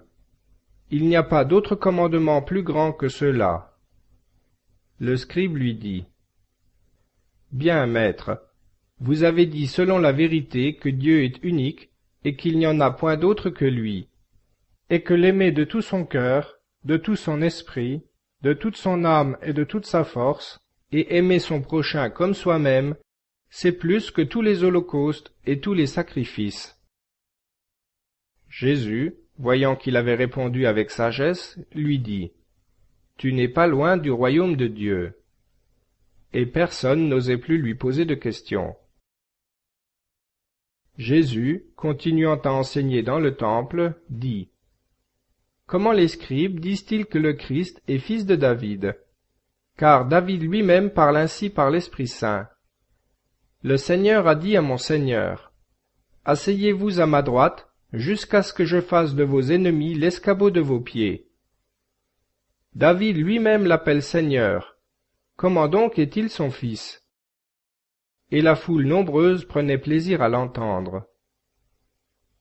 Il leur disait encore dans son enseignement, « Gardez-vous des scribes qui aiment à se promener en longue robe, à recevoir les salutations dans les places publiques, les premiers sièges dans les synagogues et les premières places dans les festins. Ces gens, qui dévorent les maisons des veuves et font par ostentation de longues prières, subiront une plus forte condamnation. » S'étant assis vis-à-vis du tronc, Jésus considérait comment le peuple y jetait de la monnaie. Plusieurs riches y mettaient beaucoup. Une pauvre veuve étant venue, elle y mit 2 petites pièces, valant ensemble le quart d'ânas. Alors Jésus, appelant ses disciples, leur dit, « Je vous le dis en vérité, cette pauvre veuve a donné plus que tous ceux qui ont mis dans le tronc, car tous ont mis de leur superflu, mais cette femme a donné de son nécessaire, tout ce qu'elle possédait, tout ce qu'elle avait pour vivre. » Marc, chapitre 13. Comme Jésus sortait du temple, un de ses disciples lui dit, « Maître, voyez quelle pierre et quelle construction. » Jésus lui répondit, « Tu vois ces grandes constructions? Il n'y sera pas laissé pierre sur pierre qui ne soit renversée. » Lorsqu'il se fut assis sur la montagne des Oliviers, en face du temple, Pierre, Jacques, Jean et André l'interrogèrent en particulier.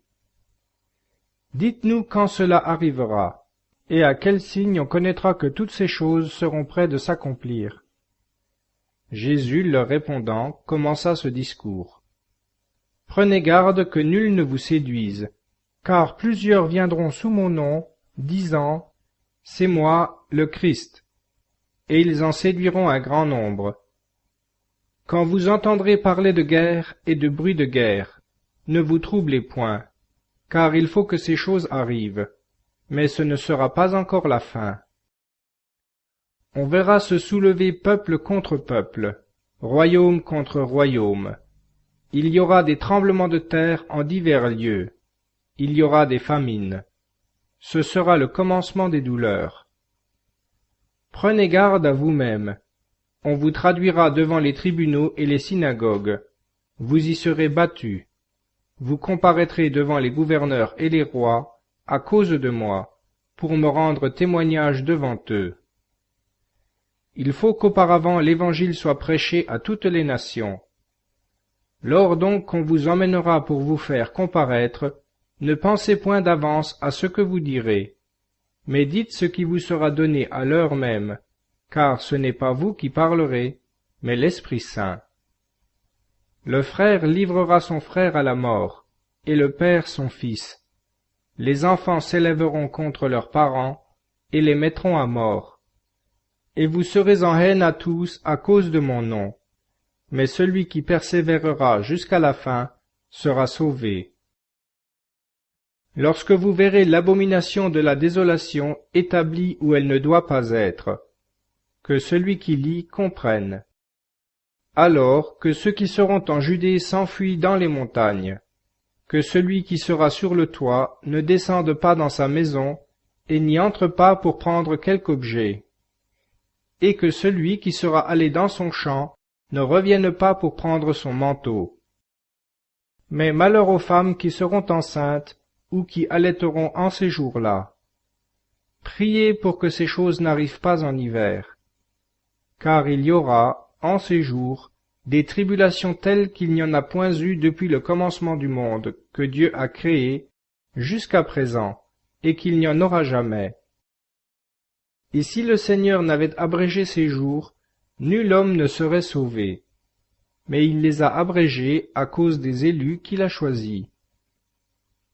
Si quelqu'un vous dit alors, « Le Christ est ici, il est là », ne le croyez point. car il s'élèvera de faux Christ et de faux prophètes, et ils feront des signes et des prodiges, jusqu'à séduire, s'il se pouvait, les élus mêmes. Pour vous, prenez garde. Voyez, je vous ai tout annoncé d'avance. Mais en ces jours-là, après cette tribulation, le soleil s'obscurcira, la lune ne donnera plus sa lumière, les étoiles du ciel tomberont, et les puissances qui sont dans les cieux seront ébranlées. Alors on verra le Fils de l'homme venir dans les nuées avec une grande puissance et une grande gloire. Et alors il enverra ses anges rassembler ses élus des quatre vents, de l'extrémité de la terre jusqu'à l'extrémité du ciel. Écoutez cette comparaison du figuier. Dès que ses rameaux sont tendres et qu'il pousse ses feuilles, vous savez que l'été est proche. Ainsi, quand vous verrez ces choses arriver, sachez que le Fils de l'homme est proche, qu'il est à la porte. Je vous le dis en vérité, cette génération ne passera point que tout cela n'arrive. Le ciel et la terre passeront, mais mes paroles ne passeront point. Pour ce qui est de ce jour et de cette heure, nul ne les connaît, ni les anges dans le ciel, ni le Fils, mais le Père seul. Prenez garde, veillez et priez, car vous ne savez pas quand ce sera le moment.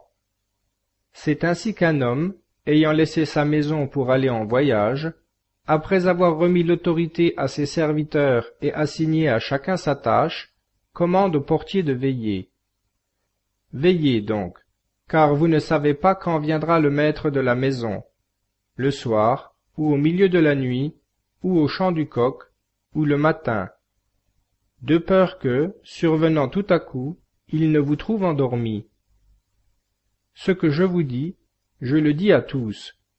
Veillez. Marc chapitre 14.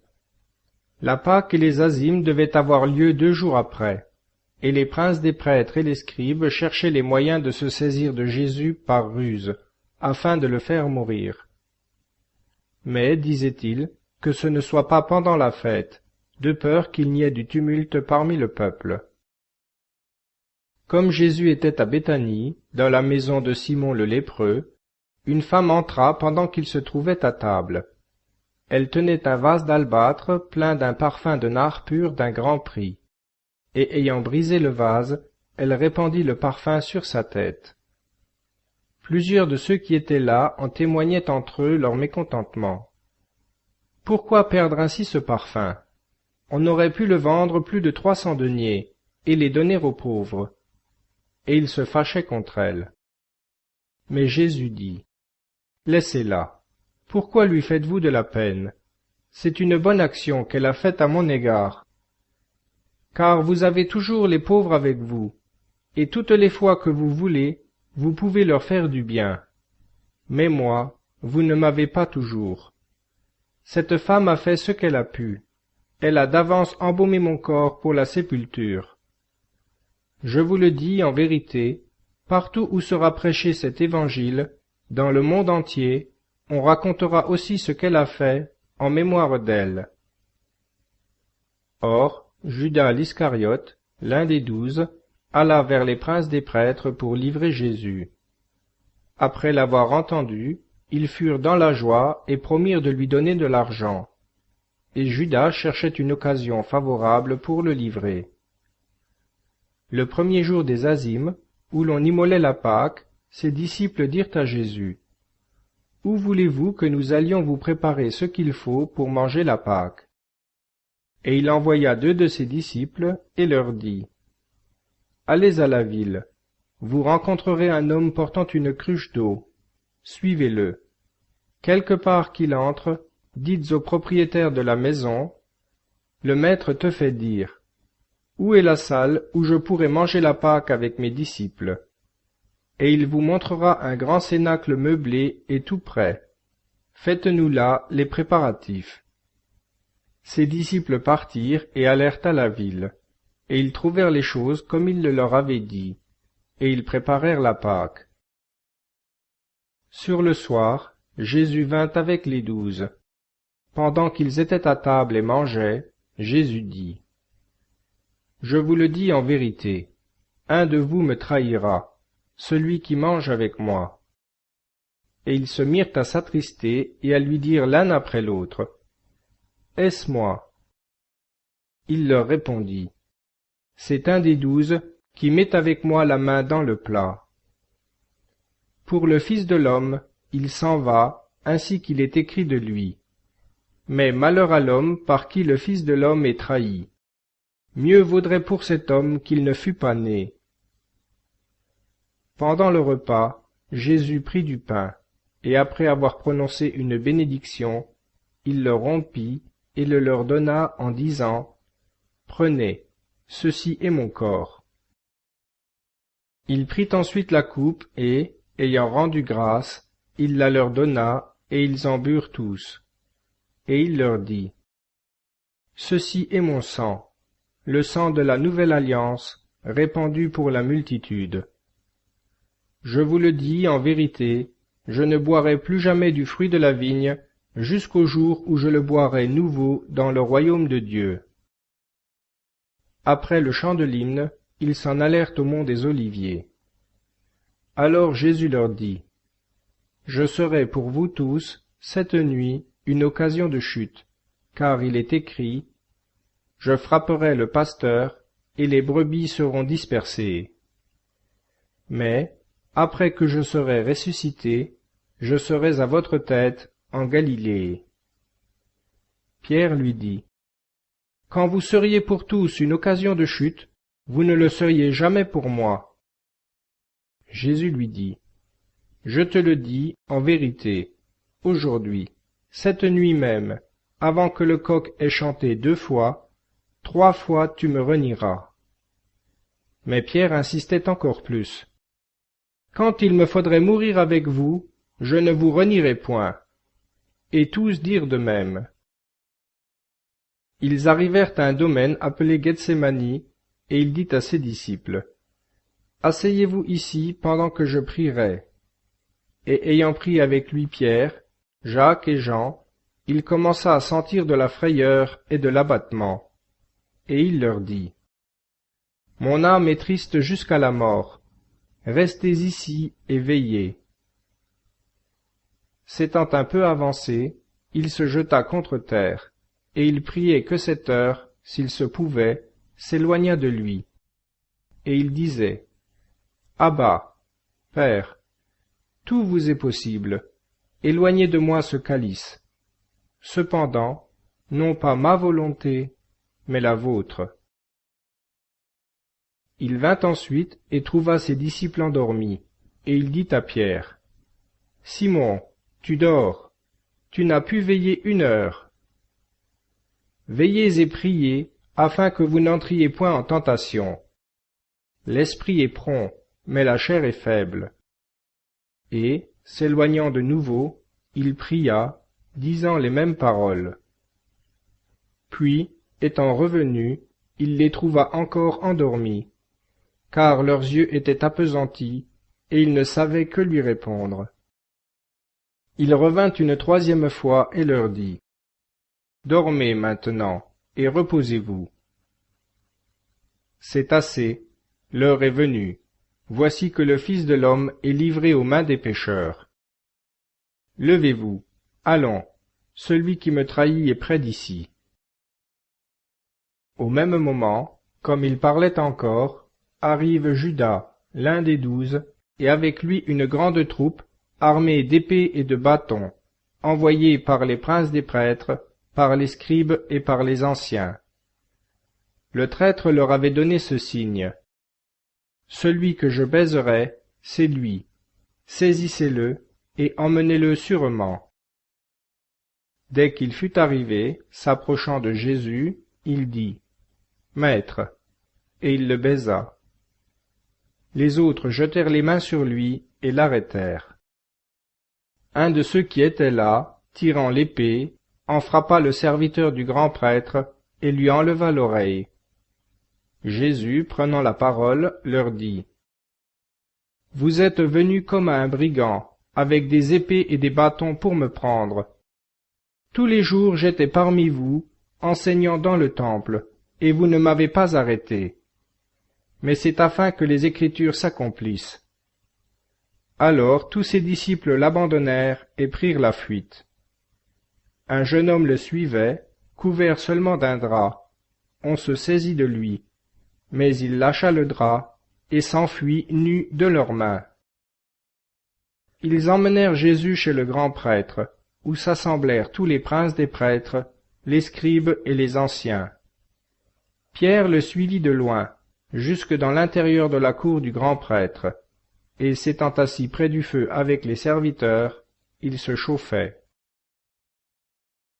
Cependant les princes des prêtres et tout le conseil cherchaient un témoignage contre Jésus pour le faire mourir, et ils n'en trouvaient point. Car plusieurs déposèrent faussement contre lui, mais les dépositions ne s'accordaient pas. Enfin, quelques-uns se levant, portèrent contre lui ce faux témoignage. « Nous l'avons entendu dire, je détruirai ce temple fait de main d'homme, et en 3 jours, j'en rebâtirai un autre qui ne sera pas fait de main d'homme. » Mais sur cela même leur témoignage ne s'accordait pas.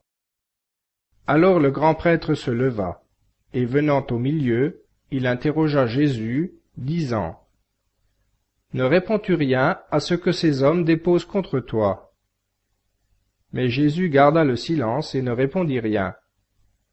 Le grand prêtre l'interrogea de nouveau et lui dit, « Es-tu le Christ, le Fils de celui qui est béni ?» Jésus lui dit, « Je le suis, et vous verrez le Fils de l'homme siéger à la droite du Tout-Puissant, et venir environner des nuées du ciel. » Alors le grand prêtre déchira ses vêtements, et dit, « Qu'avons-nous donc besoin de témoins? Vous avez entendu le blasphème, que vous en semble ?» Tous prononcèrent qu'il méritait la mort. Et quelques-uns se mirent à cracher sur lui, et, lui voilant le visage, ils le frappaient du poing en lui disant, « Devine !» Et les valets le souffletaient. Pendant que Pierre était en bas, dans la cour, il vint une des servantes du grand prêtre, et voyant Pierre qui se chauffait, elle le regarda et lui dit, « Toi aussi, tu étais avec Jésus de Nazareth. » Mais il le nia en disant, « Je ne sais ni ne comprends ce que tu veux dire. » Puis il s'en alla, gagnant le vestibule, et le coq chanta. La servante l'ayant aperçu de nouveau, se mit à dire aux assistants, « Voilà un de ces gens-là. » Et il le nia de nouveau. Un peu après, ceux qui étaient là dirent à Pierre, « Tu es certainement des leurs, car tu es galiléen. » Alors il se mit à faire des imprécations et à dire avec serment, « Je ne connais pas l'homme dont vous parlez. » Et aussitôt, pour la seconde fois, le coq chanta. Et Pierre se souvint de la parole que Jésus lui avait dite, « Avant que le coq ait chanté 2 fois, 3 fois tu me renieras. » Et il se mit à pleurer. Marc chapitre 15. Dès le matin, sans retard, les princes des prêtres tinrent conseil avec les anciens et les scribes, et tout le Sanhédrin. Et après avoir lié Jésus, ils l'emmenèrent et le livrèrent à Pilate. Pilate l'interrogea. « Es-tu le roi des Juifs ?» Jésus lui répondit. « Tu le dis. » Comme les princes des prêtres portaient contre lui diverses accusations, Pilate l'interrogea de nouveau, disant, « Tu ne réponds rien? Vois de combien de choses il t'accuse. » Mais Jésus ne fit plus aucune réponse, de sorte que Pilate était dans l'étonnement. Cependant, à chaque fête de Pâques, il leur relâchait un prisonnier, celui qu'ils demandaient. Or, il y avait dans la prison le nommé Barabbas, avec les séditieux ses complices, pour un meurtre qu'ils avaient commis dans la sédition. La foule étant montée, se mit à réclamer ce qu'il leur accordait toujours. Pilate leur répondit, « Voulez-vous que je vous délivre le roi des Juifs ?» Car il savait que c'était par envie que les princes des prêtres l'avaient livré. Mais les pontifes excitèrent le peuple, afin d'obtenir qu'il leur relâchât plutôt Barabbas. Pilate, reprenant la parole, leur dit : « Que voulez-vous donc que je fasse de celui que vous appelez le roi des Juifs ? » Ils crièrent de nouveau : « Crucifiez-le !» Pilate leur dit : « Mais quel mal a-t-il fait ? » Et ils crièrent encore plus fort : « Crucifiez-le !» Pilate, voulant satisfaire le peuple, leur délivra Barabbas, et après avoir fait flageller Jésus, il le livra pour être crucifié.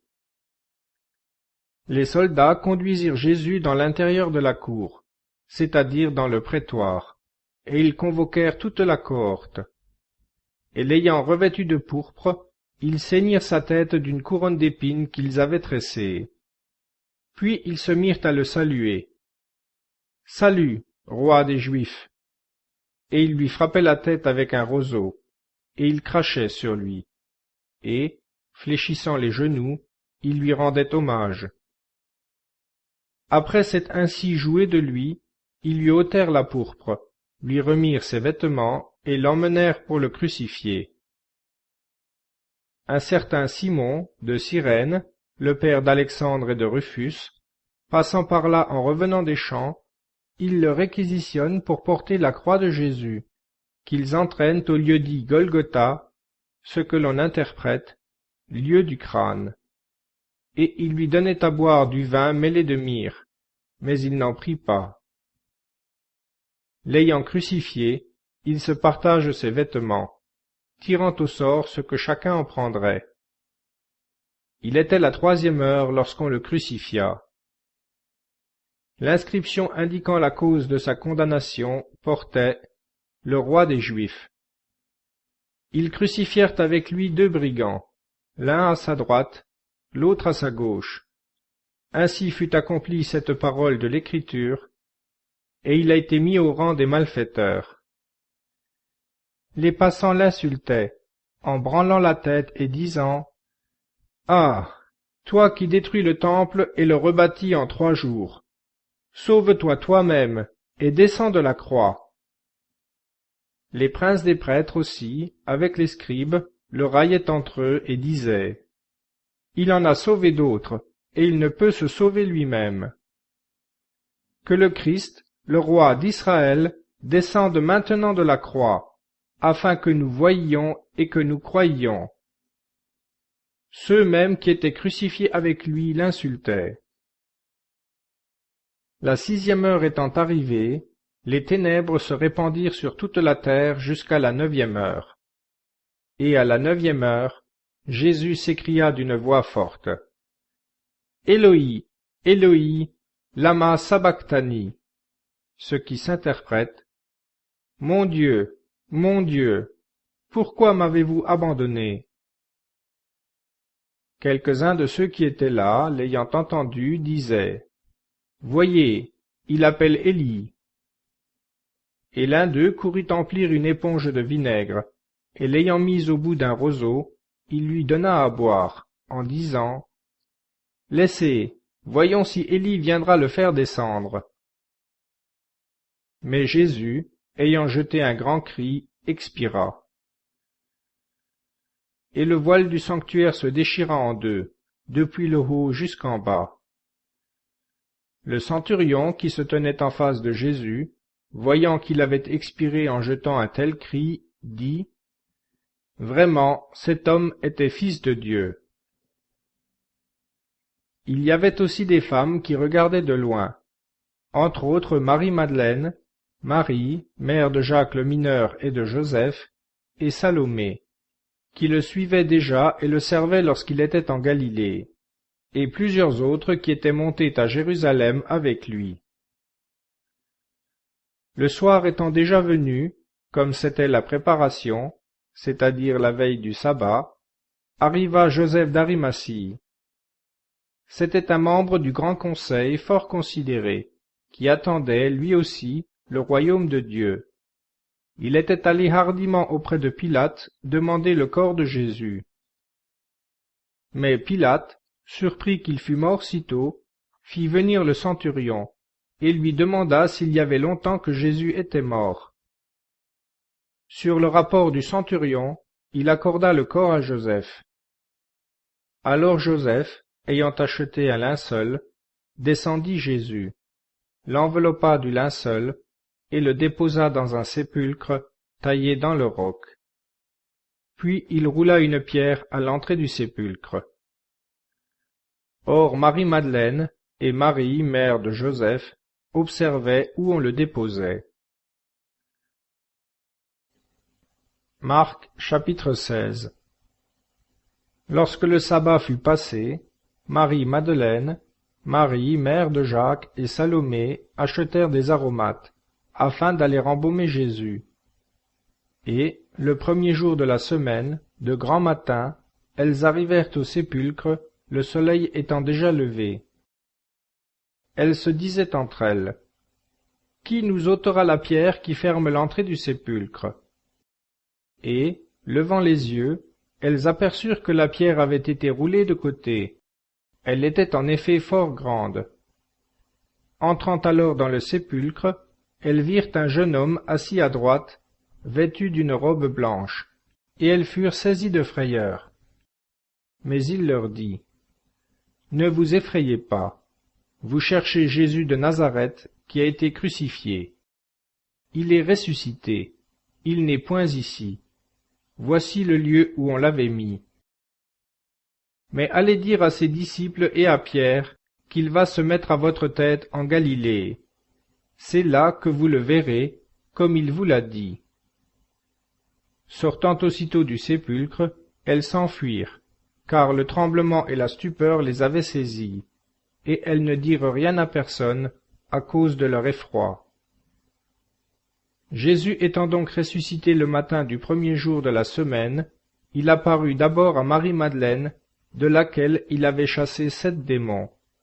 Et elle alla l'annoncer à ceux qui avaient été avec lui, et qui s'affligeaient et pleuraient. Quand ils entendirent qu'il vivait et qu'elle l'avait vu, ils ne la crurent point. Ensuite Jésus se montra en chemin sous une autre forme à 2 d'entre eux qui allaient à la campagne. Ceux-ci revinrent l'annoncer aux autres, qui ne les crurent pas non plus. Plus tard, il se montra aux 11 eux-mêmes, pendant qu'ils étaient à table, et il leur reprocha leur incrédulité et la dureté de leur cœur, de n'avoir pas cru ceux qu'il avait vus ressusciter. Puis il leur dit, « Allez par tout le monde, et prêchez l'Évangile à toute créature.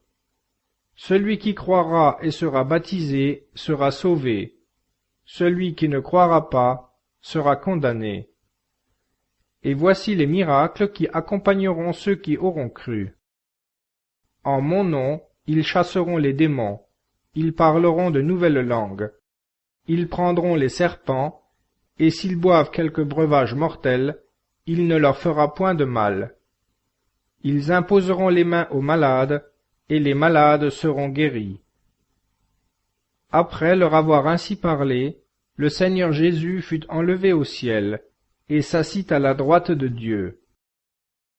Pour eux, étant partis, ils prêchèrent en tout lieu, le Seigneur travaillant avec eux, et confirmant leurs paroles par les miracles qui l'accompagnaient.